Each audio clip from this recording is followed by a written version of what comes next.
السلام مسنون UTC قاسمی میں آپ تمام ناظرین کا خیر مقدم ہے۔ امید کرتا ہوں کہ آپ لوگ خیر و عافیت سے ہوں گے۔ آج کی اس ویڈیو میں سیمسٹر 4 سے اردو MJC 5 یونٹ 1 میں پڑھیں گے ہم لوگ مثنوی کا فن اور روایت۔ ناظرین، اگر آپ لوگ میرے چینل پر پہلی مرتبہ تشریف لا رہے ہیں تو چینل کو سبسکرائب کر دیں، بیل آئیکن کے نوٹیفیکیشن کو پریس کر دیں تاکہ ہر آنے والی ویڈیو آپ تک صحیح سلامت پہنچ سکے۔ آئیے آج کی اس ویڈیو کو شروع کریں۔ مثنوی کا فن اور روایت، جس کے اندر ہم مثنوی کی تعریف، آغاز و ارتقاء اور اس کے فن پر روشنی ڈالیں گے۔ تو دیکھیے، مثنوی کی تعریف۔ مثنوی کسے کہتے ہیں؟ مثنوی بیانیہ صنف سخن ہے۔ اس میں عشقیہ داستان کے علاوہ تصوف، فلسفہ، پند، موعظت اور دیگر فکر انگیز مضامین رقم کیے جاتے ہیں۔ خواجہ الطاف حسن حالی نے کہا، مثنوی سب سے زیادہ مفید اور بکار آمد صنف ہے۔ ناظرین دیکھیں، مثنوی دراصل عربی لفظ ہے، لیکن اصطلاح میں مثنوی جسے کہتے ہیں وہ فارسی شعراء کی ایجاد ہے۔ اس سبق میں ہم مثنوی کے فن پر بات کریں گے۔ بحر الفصاحت لغت کی ایک کتاب ہے میں مثنوی منسوب ہے مثنیٰ کی طرف۔ مثنیٰ اور مثنیٰ دو دو کے معنی میں ہے۔ اصطلاح میں ان اشعار کو مثنوی کہتے ہیں جس میں دو دو مصرے باہم مقفع ہوں۔ پروفیسر گیان چند جین کے مطابق مثنوی نظم کا وہ پیکر ہے جس میں ہر شعر کے دو مصرے ہم قافیہ ہوں، لیکن ہر شعر کے بعد قافیہ بدل جاتا ہے۔ دو دو ہم قافیہ مصروں کی رعایت سے اس کا نام مثنوی طے پایا، کیونکہ مثنوی کے معنی دو دو کیا گیا ہے۔ بنیادی طور پر مثنوی محض ایک ہیئت کا نام تھا، لیکن روایت نے اس کے ہیولہ کا تعین بھی کر دیا اور اس کا نام کیا پڑ گیا؟ مثنوی۔ مثنوی کی خارجی ساخت ہوئی، لیکن اگر اس کی معنوی ہیئت اور مفہوم کو دیکھا جائے تو یوں بھی سمجھا جا سکتا ہے مثنوی ایک ایسی مسلسل نظم ہے جس کے تمام اشعار ایک دوسرے سے اس طرح مربوط ہوں جس طرح زنجیر کا ایک حلقہ دوسرے حلقے کے ساتھ جڑا ہوتا ہے۔ عبدالسلام ندوی مثنوی کی وضاحت اس طرح کرتے ہیں، وہ یعنی مثنوی ایک مسلسل نظم ہے اور اس کے اشعار ایک دوسرے سے اس طرح مربوط ہوتے ہیں جس طرح زنجیر کی ایک کڑی دوسری کڑی سے وابستہ ہوتی ہے۔ آگے دیکھیے، ہماری شاعری میں سب سے اہم حسن مثنوی ہے، کیونکہ اس میں ایک وسیع مضمون اور مربوط خیال کی نشو و نما کی گنجائش ہے۔ لیکن صحیح یہ ہے کہ شعر کی کوئی بھی صنف ہو بذات خود غیر اہم نہیں کہی جا سکتی۔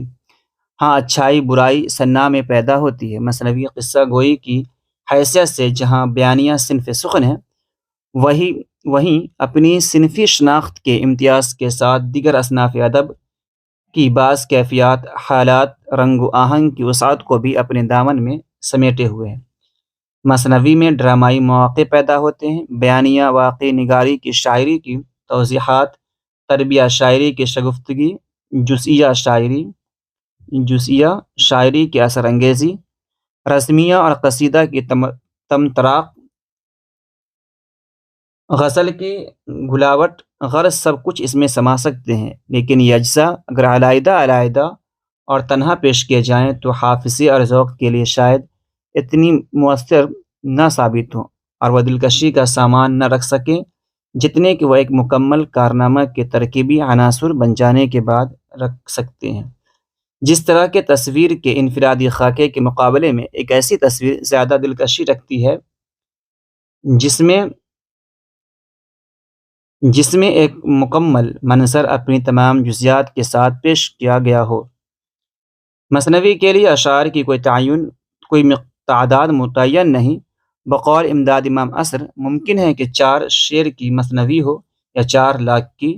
فارسی میں بڑی بڑی مثنویاں ہیں، مثلاً فردوسی کا شاہنامہ، سکندر نامہ، مثنوی مولانا روم وغیرہ، جن میں اشعار کی تعداد تقریباً 1 لاکھ پہنچ گئی ہے، مگر اردو میں کوئی اتنی بڑی مثنوی نہ لکھی جا سکی۔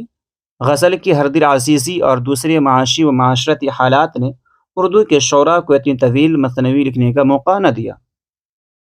آئی ناظرین، اشعار کی تعداد جس طرح ہر صنف کی سخن کے لیے عروضیوں نے ایک خاص وزن اور چند مخصوص بحریں مقرر کی ہیں، اسی طرح مثنوی کے لیے بھی اس کا التزام ضروری سمجھا۔ 7 مقررہ بحروں کے علاوہ کسی اور بحر میں مثنوی لکھنا مستحسن خیال نہیں کیا جا سکتا۔ وہ 7 بحریں حسب ذیل ہیں۔ تو ناظرین، ابھی آپ نے دیکھا کہ مثنوی کس زبان کا لفظ ہے اور مثنوی کے معنی کیا ہے۔ اپنی زبان میں یوں بھی کہہ سکتے ہیں کہ منظوم داستان کو ہم مثنوی کہتے ہیں۔ آئیے 7 بحروں کو دیکھیں۔ بحر سری، مسدس، متوی، موقوف، متفاعلاً، فاعلات۔ اس کی وزن پر جو مثنوی لکھی گئی ہے نشاط امید الطاف حسین حالی کی۔ دوسری بحر ہے بحر ہزج، مسدس، مقصور یا محذوف، مفاعلاً، مفاعیل، بکٹ کہانی ہے افضل جھنجھانوی کی۔ بحر ہزج، مسدس، مقبوس، مقصور یا محذوف، مفعول، مفاعل، فعولاً، گلزار نسیم کی مثنوی۔ گلزار نسیم ہے مثنوی لکھی ہوئی ہے دیا شنکر نسیم کی۔ چوتھا ہے خفیف، مسدس، مخبون، مقطوع، فاعلان، مفاعل، فعلاً، ظہر عشق شوق لکھنوی کی۔ بحر متقارب، مسمن، مقصور یا محذوف، فعولاً، فعول، سحر البیان ہے جو کہ لکھی ہوئی مثنوی ہے میر حسن کی۔ اس کے بعد ہے رمل، مسدس، مقصور یا محذوف، فاعلات، فاعلات، رموز العارفین یہ میر حسن کی لکھی مثنوی ہے۔ رمل، مسدس، مخبون، مقطوع، فاعلات، فعلات، فعلاً، قول غمگین یہ مومن کی لکھی ہوئی مثنوی ہے۔ گو عروضیوں نے رائے دی کہ ان 7 بحروں کے علاوہ کسی بحر میں مثنوی نہ لکھنی چاہیے، مگر کسی دور کے شعراء نے اس کی پرواہ نہ کی۔ اس میں شک نہیں کہ اوزان تجربہ کر کے مقرر کیے گئے ہوں۔ انہوں نے دیکھا کہ مثنوی کی لمبی داستانیں کن کن بحروں میں اور کتنی اوزان میں زوردار طور پر لکھی جا سکتی ہیں۔ پھر انہیں بحروں میں شعراء کو لکھنے کی رائے بھی دی، مگر اس کا مطلب یہ نہیں کہ دوسری بحروں میں مثنویہ لکھنا غلط ہے، جیسا کہ بہت سے عروضی انتہا پسند سمجھتے ہیں۔ دراصل انسان کی جدت پسند طبیعت کہیں محدود ہو کر نہیں رہ سکتی۔ جہاں وہ اپنے ماحول اور ذوق کی دبستگی پاتی ہے وہاں وہ قدم بڑھا کر اجتہاد کرنا ضروری سمجھتی ہے۔ آئیے ناظرین آگے دیکھیں مثنوی کی اجزائے ترکیبی۔ پہلے تو یہ جان لیں کہ مثنوی جو ہے منظوم داستان ہے، تو داستان کے لیے نثری داستان کے جو اجزائے ترکیبی ہیں جیسے ما فوق الفطری، طوالت وغیرہ، اس طرح اس کے اندر بھی ہوگی، لیکن خاص طور پر جو مثنوی کے لیے ہے وہ یہاں دیکھ لیں۔ کسی بھی صنف ادب کی تخلیقی تعمیر و تشکیل میں بعض ایسے اجزاء ہوتے ہیں جو فنی طور پر کامیاب بنانے میں معاون ثابت ہوتے ہیں۔ اولاً مثنوی کے متعلق صرف تسلسل اور قافیہ کی پابندی ہی سمجھی گئی تھی، مگر جیسے جیسے مثنویاں لکھی گئیں ان میں تجربے کیے گئے اور پھر مختلف نمونوں کو دیکھ کر جدت کا خیال آتا رہا۔ اس خیال کے پیش نظر بہت سے اجزاء مثنویوں میں شامل کر لیے گئے۔ جو حسب ذیل اجزاء شامل کیے گئے وہ یہ ہیں۔ ایک میں ہے حمد، 2 نعت، منقبت، تعریف بادشاہ وقت کی تعریف، قصہ یا واقعہ، تعریف سخن مطلب مثنوی کی تعریف جو لکھی ہے اس کے لکھنے کا تعریف، اور آخر میں ہے خاتمہ۔ آئے ناظرین کیا ہے؟ پہلا حمد ہے۔ حمد ہے کرو پہلے توحید یزدہ رقم، جھکا جس کے سجدے کو اول قلم۔ تو شاعر نے اس میں اللہ کی تعریف کی ہے۔ نعت، نبی کون یعنی رسول کریم، نبوت کے دریا کا در یتیم۔ اس میں نبی پاک صلی اللہ تعالیٰ علیہ وسلم کی تعریف کی گئی ہے۔ منقبت، 3 میں منقبت کے لیے اشعار ہے۔ عالی دین و دنیا کا سردار ہے، کہ مختار ہے گھر کا مختار ہے۔ منقبت تو یہاں پر دیکھ لیں بزرگان دین یعنی حضرت علی رضی اللہ تعالیٰ عنہ کی تعریف کی گئی ہے۔ منقبت کہتے ہیں وہ نظم جس میں خلفائے راشدین بزرگان اولیاء کرام کی تعریف بیان کی جائے تو یہاں پر خلفائے راشدین میں سے حضرت علی رضی اللہ تعالی عنہ کی تعریف ہے۔ چوتھا ہے تعریف بادشاہ، بادشاہ وقت کی تعریف: خدیوں فلک شاہ علی گوہر، زمیں بو سے ہوئی جس کے شمس و قمر۔ تو اس میں بادشاہ وقت کی تعریف ہے۔ آگے دیکھیے پانچویں ہیں قصہ یا واقعہ، یعنی جس مثنوی کے اندر جہاں کا قصہ واقعہ بیان کیا گیا ہو اس کے متعلق باتیں ہوں۔ کسی شہر میں تھا کوئی بادشاہ کہ تھا وہ شہنشاہی تی پناہ، اس میں بادشاہ کا واقعہ ہے۔ تعریف سخن: پلا مجھ کو ساقی شراب سخن کہ مفتوح ہو جس سے باب سخن۔ آگے دیکھیے خاتمہ: رہے گا جہاں میں میرا اس سے نام کہ ہے یادگار جہاں میں کلام۔ بہرحال ناظرین آگے دیکھ لیں، یہ جو اجزاء ترکیبی تھی اس کے متعلق کچھ اشعار دے کر سمجھایا گیا آپ کو، مگر تمام مثنویوں کا اگر جائزہ لیا جائے تو یہ بات بخوبی واضح ہو جائے گی کہ تمام باتیں مثنوی کے لیے ضروری نہیں رہی ہیں۔ بعض مثنوی نگار بطور برکت اور ان اجزاء کو مثنوی کے آغاز میں شامل کرتے رہیں، لیکن سودا اور میر کی تمام ہجویہ اور مدحیہ مثنوی میں یہ التزام نہیں ملتا ہے۔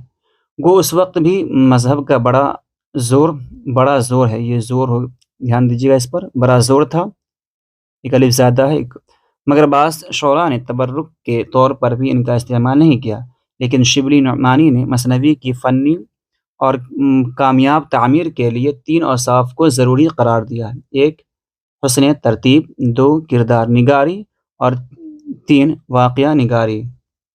آئیے اس تینوں پر کچھ باتیں کر لیں۔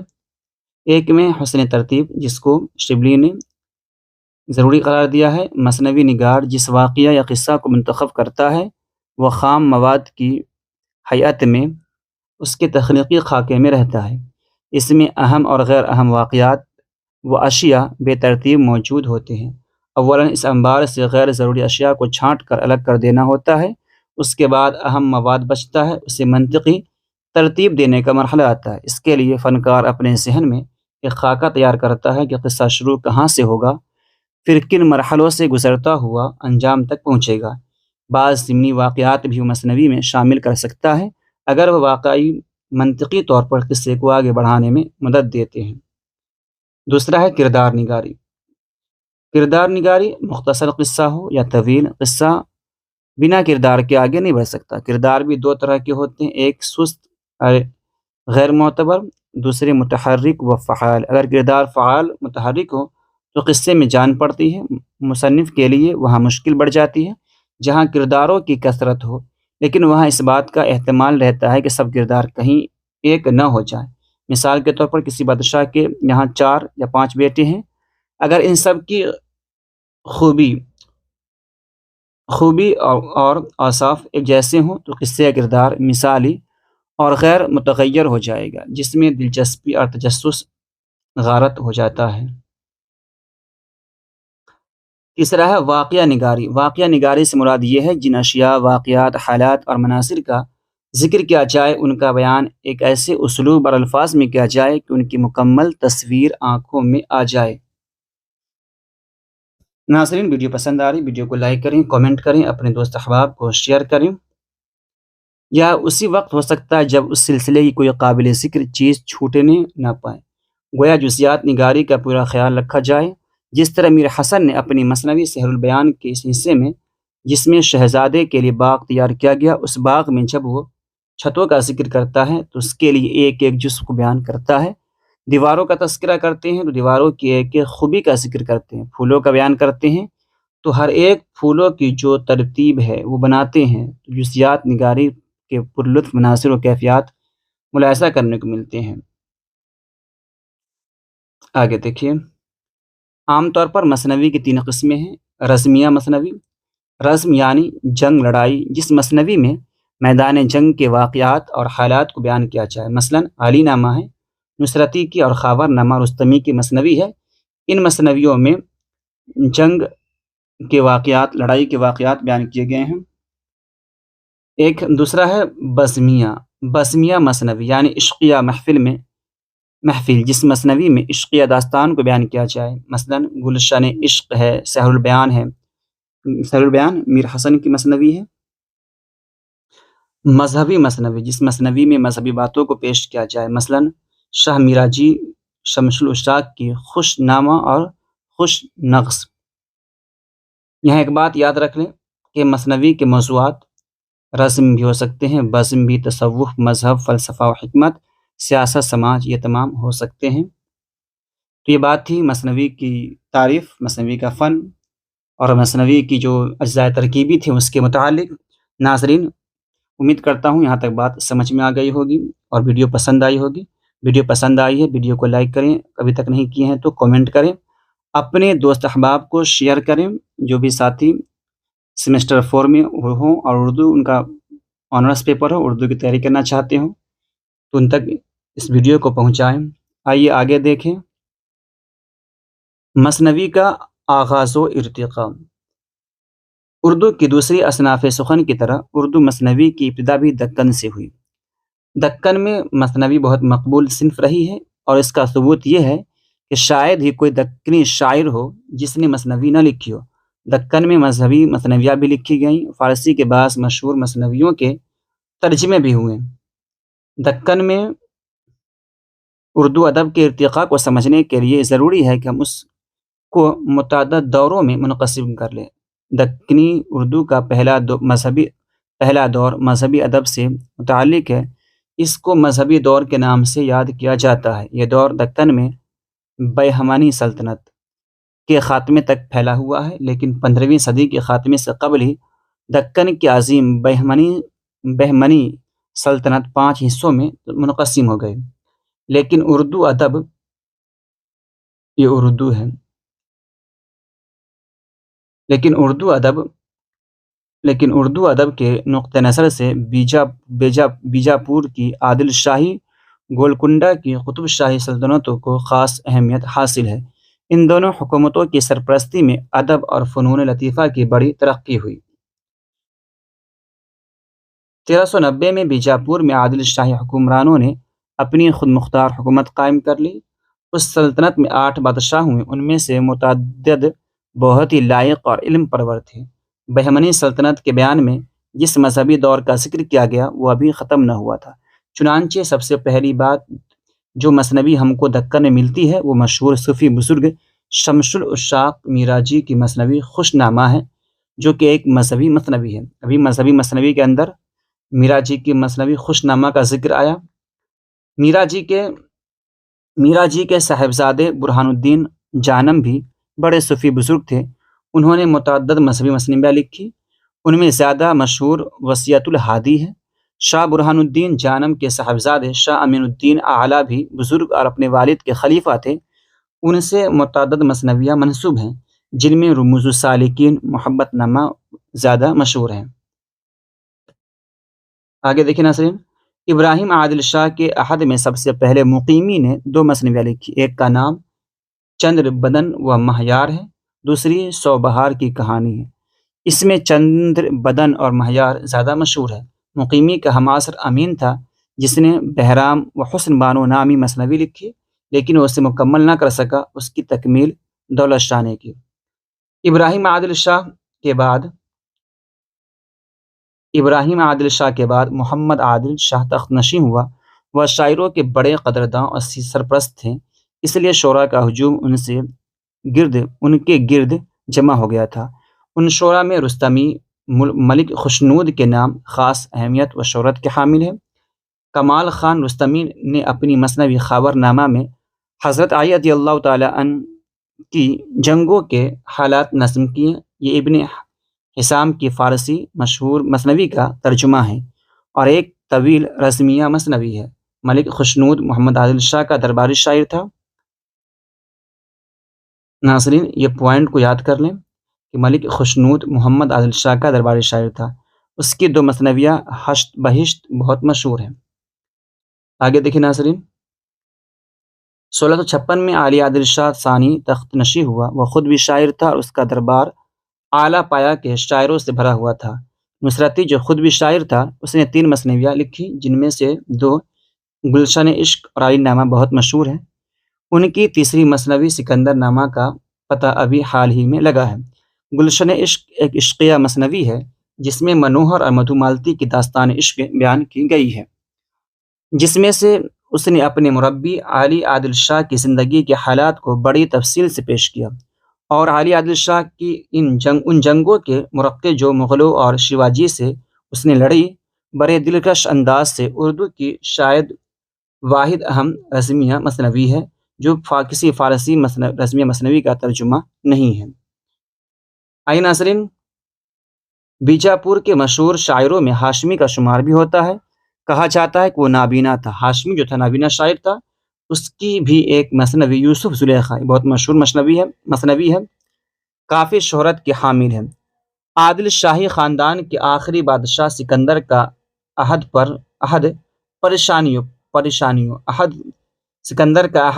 پریشانیوں سے پر تھا۔ اس کے زمانے کے دو شاعر مشہور ہیں، ایک سیوا جس نے فارسی مثنوی روضۃ الشہداء کو اردو کا جامہ پہنایا، دوسرا مومن جس نے اسرار عشق کے نام سے ایک مثنوی بھی لکھی۔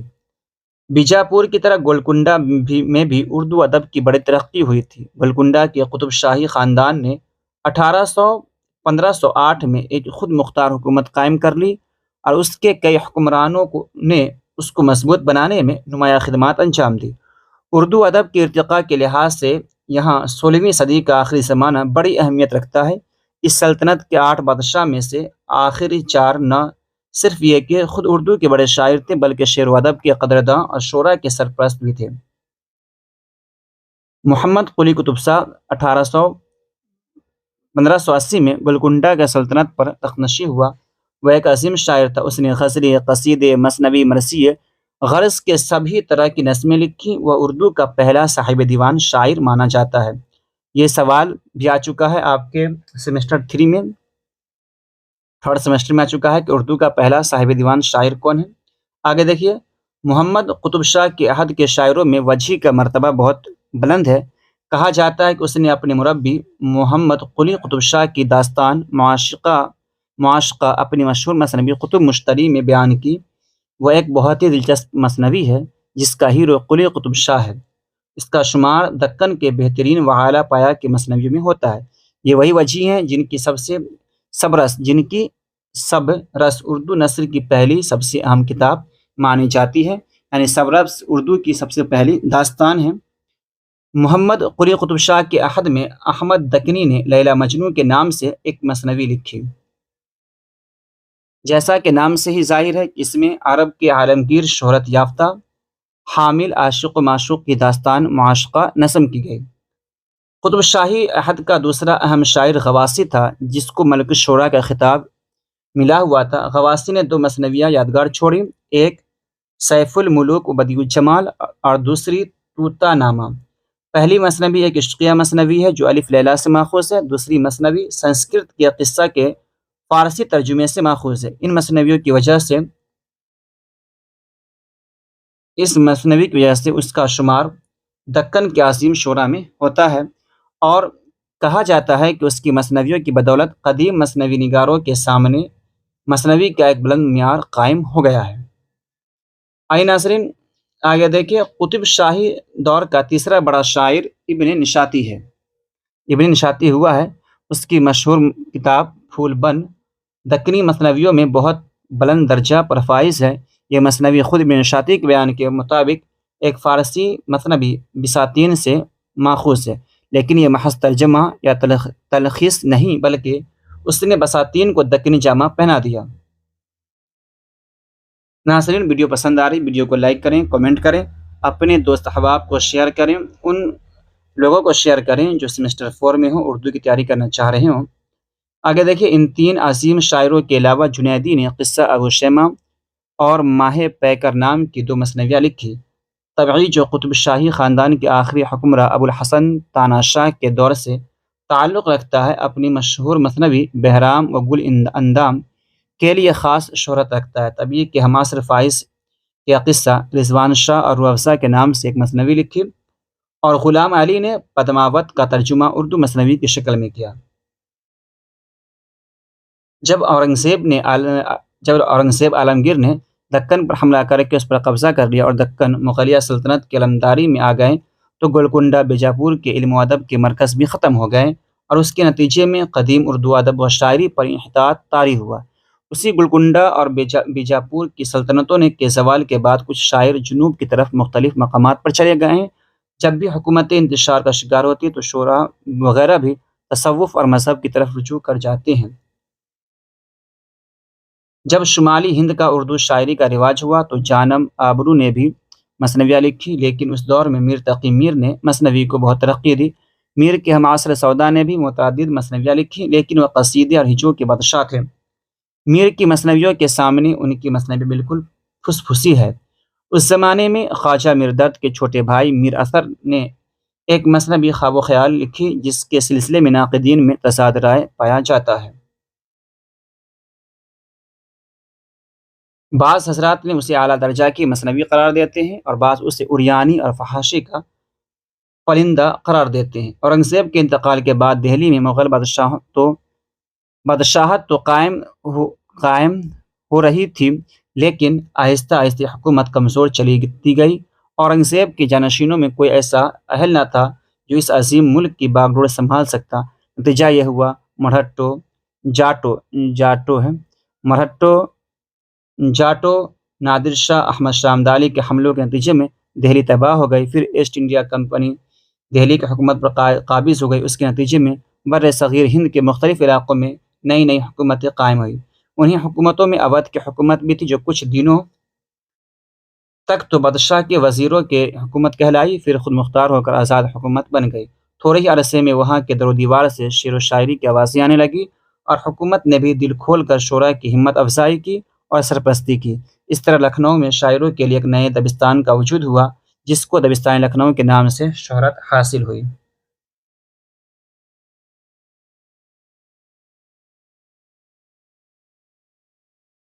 آگے دیکھیں ناظرین، مثنوی کے معیار کو بلند کرنے میں دبستان لکھنؤ کا نمایاں حصہ ہے۔ لکھنؤ میں مثنویاں اور دہلی کے مقابلے میں زیادہ لکھی گئی۔ لکھنؤ میں لکھی جانے والی مثنویوں کا ادبی پایہ بہت بلند ہے۔ مثنوی کے معیار کو بلند کرنے اور اسے معراج کمال پر پہنچانے کا سہرا میر حسن کے سر پر ہے، اور اس حقیقت سے انکار ممکن نہیں کہ دور متوسط میں مثنوی کا معیار میر حسن کی مثنوی سحر البیان کے منظر عام پر آنے کے بعد بلند ہوا، اور اس حقیقت سے بھی انکار ممکن نہیں کہ سحر البیان اردو کی تمام مثنویوں میں سب سے بلند درجہ پر فائز ہے۔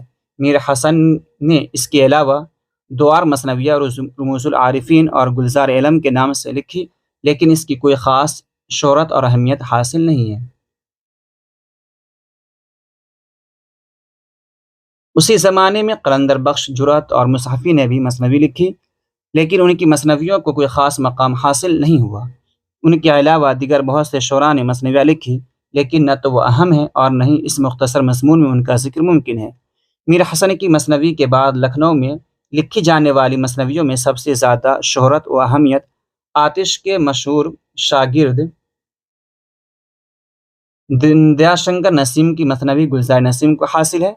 لکھنؤ اسکول کے نمائندہ مثنوی تسلیم کی جاتی ہے، اور سحر البیان کے بعد اردو کی سب سے زیادہ مقبول مثنوی ہے۔ اس کے بعد قلق اور نواب واجد علی شاہ اختر نے بھی مثنویاں لکھی، وہ بھی شوق نے 3 عشقیہ مثنوی لکھی، بہار عشق، ظہر عشق اور فریب عشق لکھی، جنہیں کافی مقبولیت حاصل ہوئی۔